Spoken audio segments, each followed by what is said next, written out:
ମୁଁ ଜାଣିନଥିଲି। ମୁଁ ସକାଳ 9ଟା 10ଟା ବେଳେ ଟିଭି ମାନେ ଏଟା ଜାଣିନଥିଲି। ଗୋଟେ ଭାଇ ନ କହିଲେ ଦାଦା ଚାଲିଗଲେ। ମୁଁ କହିଲି ମିଛ କଥା କହୁଛ କାହିଁ ମତେ ଦେଖିଲା ମୁଁ ଛାତି ଦେଖୁଛି ନ୍ୟୁଜ ଚ୍ୟାନେଲ ଦେଖିଲା ଏମିତି ଦେଖିଲା ଏମିତି ହେଇଛି। ଗୁରୁଦେବ ଯାନ ନା ବାବାଙ୍କର ଗୁରୁ ହେଲା ଅଭିଜିତ ମଜୁମଦାର। ଶୁଣନ୍ତୁ ଏଠିକି କାଇଁ ଆସିବା ନିହାତି କଣ ଦରକାର? ସେଠି ତ ଯାଇଥିଲେ ନା। ଆଉ ଆପଣ ଦେଖିନାହାନ୍ତି ବୋଧେ? ମୁଁ ମତେ ସ୍ନେହ ଭଲ ପାଇବା ଆଶୀର୍ବାଦ ଦେଇଥିଲେ ମତେ ବାର୍ଥଡେ ୱିଶ ଦେଇଥିଲେ ଦାଦା ଗୋଟେ ଥର ଜନ୍ମଦିନକୁ। ଆର ବର୍ଷ ବାର୍ଥଡେ ଦେଇଥିଲେ ମୁଁ କହିଲି ଏ ବର୍ଷ ଦେଇଥିଲେ ବେଳା ଖରାପ ମୋର। ଡାର୍ଲିଂ ବର୍ଷ କଣ କରିବା ଭଗବାନ ତ ମାନେ ଓଡିଆ ଇଣ୍ଡଷ୍ଟ୍ରି କାହାର ନଜର ଲାଗିଯାଇଛି। ବଲିଉଡ ରେ ଏମିତି ହଉନି କିନ୍ତୁ ଓଡିଆ ଇଣ୍ଡଷ୍ଟ୍ରି କାହାର ନଜର ଲାଗିଛି। ଯାଇଥିଲେ ନା ଆଡମିଟ ଦାଦାଙ୍କର ମେଡିକାଲ ଏମ୍ସ ଆଡମିଟ ହଉ କି ସବୁ ଟ୍ରିଟମେଣ୍ଟ ହଉ ମାନେ ଡାକ୍ତର ସାଙ୍ଗେ ମାନେ ଯୋଗାଯୋଗରେ ଥିଲେ। ଗୀତ ଶୁଣିଦେଲେ ଦେଖିଦେଲେ ମାନେ ତୋକି ସେ ନୀଳନା ଗୀତଟା ଦେଖିଦେଲେ ଆଉ ରାତି ଛୋଟ ସପନ ତୁ ଥା ମୁଁ ଯାଉଛି ରୋଷେଇ କରିକି ଦାଦା ଛାଡିକି ପଳେଇଲେ। ମାନନୀୟ ଜଗନ୍ନାଥଙ୍କ ଗୀତ ଥିଲା କିନ୍ତୁ ଜଗନ୍ନାଥ ନେଇଗଲେ ହେଇ ଗୀତଟା ଦେଇଦେଇଥିଲେ। ଆଉ କଣ ଦାଦା ମରିଗଲେ ହୁଁ କଣ କଲେ? ଆଜ୍ଞା ଦୁଃଖ ତ ଲାଗୁଛି ମାନେ ବହୁତ ଦୁଃଖ ଲାଗୁଛି ଦାଦା ଚାଲିଗଲେ ଆଉ କଣ କରିବା। ଆଚ୍ଛା କଣ କେମିତି ଆପଣ ଜାଣିଲେ କେମିତି କଣ? ମୁଁ ଜାଣିନଥିଲି। ମୁଁ ସକାଳ 9ଟା 10ଟା ବେଳେ ଟିଭି ମାନେ ଏଟା ଜାଣିନଥିଲି। ଗୋଟେ ଭାଇ ନ କହିଲେ ଦାଦା ଚାଲିଗଲେ। ମୁଁ କହିଲି କଣ ମିଛ କଥା କହୁଛ କାହିଁ ମତେ ଦେଖିଲା ମୁଁ ଛାତି ଦେଖୁଛି ନ୍ୟୁଜ ଚ୍ୟାନେଲ ଦେଖିଲା ଏମିତି ଦେଖିଲା ଏମିତି ହେଇଛି। ଆଚ୍ଛା ଘରଠୁ ଗଲେ ଆପଣ କଣ କେମିତି ସବୁ? ମୁଁ ଡାଇରେକ୍ଟ ଗଲି କଟକ ଏମ୍ସ ଗଲା ବାବା ବି ଯାଇଥିଲେ ଏମ୍ସ। ଏଟେ ମୁଁ ଯାଇପାରିଲିନି ଡାଇରେକ୍ଟ ଗଲି କଟକରୁ ଦାଦାଙ୍କ ଘରେ ଆସିଲୁ ଏଠିକି। ଆଚ୍ଛା ଦାଦାଙ୍କୁ ମାନେ ବାବାଙ୍କର ଏତେ ଗୀତ କରିଛନ୍ତି? ବହୁତ ଗୁରୁଦେବ ଯାନ ନା ବାବାଙ୍କର ଗୁରୁ ହେଲା ଅଭିଜିତ ମଜୁମଦାର। ଶୁଣନ୍ତୁ ଏଠିକି କାଇଁ ଆସିବା ନିହାତି କଣ ଦରକାର? ସେଠିକି ତ ଯାଇଥିଲେ ନା। ଯାଇଥିଲେ ଆଉ ଆପଣ ଦେଖିନାହାନ୍ତି ବୋଧେ? ମାନେ କଣ ସେଇଠି ଗୋଟେ ଥର ଗଲେ ହେଇଗଲା? ହେଲାନି ଏଇଛ ମୁଁ ଆଚ୍ଛା ତାହେଲେ ଆଉ କୋଉ ଷ୍ଟାର ଅନୁଭବ ମୁଁ ହନୁମାନ ଯାଇଥିଲେ ଏଠିକି।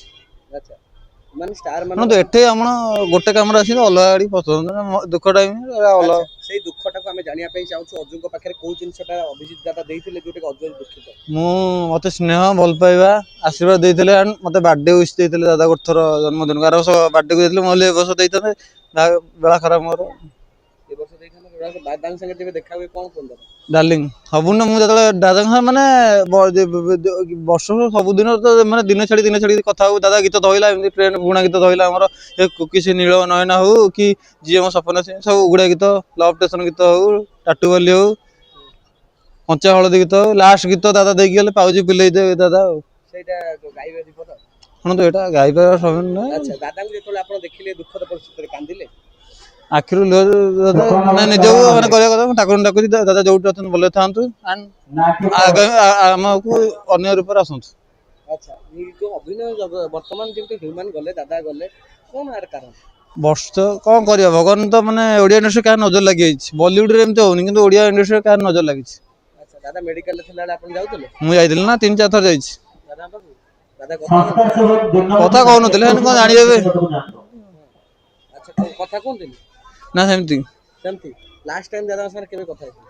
ଲାଷ୍ଟ ଟାଇମ ତ ସେ ଗଣେଶ ପୂଜା ଟାଇମରେ ହସ୍ପିଟାଲରେ ଯେବେ ଆଡମିଟ ହେଇନଥିଲେ ଲାଷ୍ଟ ଥର କଥା ହେଇଥିଲି ଆଉ। ଆଚ୍ଛା କଣ କଥା ହେଇଥିଲେ?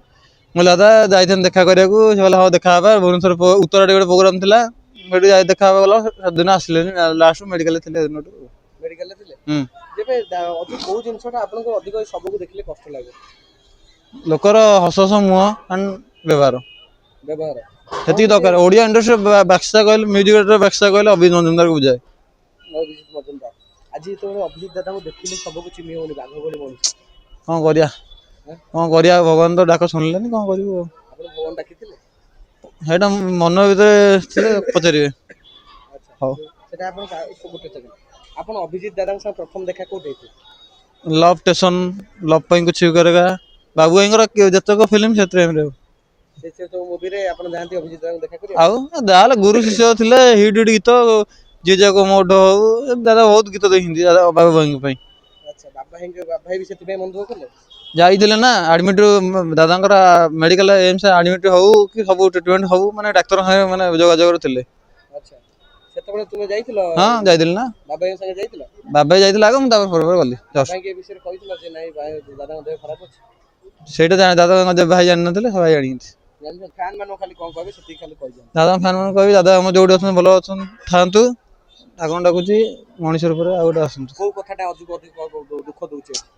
ନା ଗୀତ ଶୁଣିଦେଲେ ଦେଖିଦେଲେ ମାନେ ତୋ କିସ ନୀଳ ନା ଗୀତଟା ଦେଖିଦେଲେ ଆଉ ରାତି ଛୋଟ ଅଛି ସପନ ଅଛି ତୁ ଥା ମୁଁ ଯାଉଛି ରୋଷେଇ କରିକି ଦାଦା ଆଜି ଛାଡିକି ପଳେଇଲେ ଆଉ। ଆଚ୍ଛା ଆଉ ଗୋଟେ ଦାଦାଙ୍କର ଭଜନ ଥିଲା ମାନନୀୟ ଜଗନ୍ନାଥଙ୍କ ଗୀତ। ହଉ ରହିଲି। ଆଚ୍ଛା ମାନନୀୟ ଜଗନ୍ନାଥଙ୍କ ଗୀତ ଥିଲା କିନ୍ତୁ ଜଗନ୍ନାଥ ନେଇଗଲେ। ଜଗନ୍ନାଥ ନେଇଗଲେ ହେଇ ଗୀତଟା ଦେଇଥିଲେ। ଜଗନ୍ନାଥ ନେଇଗଲେ। ଅଜୁଙ୍କର କାମ ଆଜି ଭୂମିକା କଣ ଥିଲା ଦାଦାଙ୍କ ପାଖରେ ଏଇଟା ଶେଷ। ମୁଁ ଲାଷ୍ଟ ପର୍ଯ୍ୟନ୍ତ ଦାଦାଙ୍କ ମାନେ କୋଉଠୁ ଅଜୁ କେତେ ଯାଇଥିଲେ ଏଟା ଓଡ଼ିଶା ବାସୀ ତାଙ୍କ ଘରଠୁ ଆରମ୍ଭ କରିକି ପୁରୀ ଯାଏ। ତାଙ୍କ ଘରଠୁ ଆରମ୍ଭ କରି ପୁରୀ ଯାଏ। ହୁଁ ଅଜୁ ଥିଲେ ହୁଁ କାନ୍ଧରେ ବି ଆଣିବାର ଆମେ ଦେଖିଲୁ। ଏଇଟା ଆରମ୍ଭ ବୋଲି ମୁଁ ଯାଉଛି।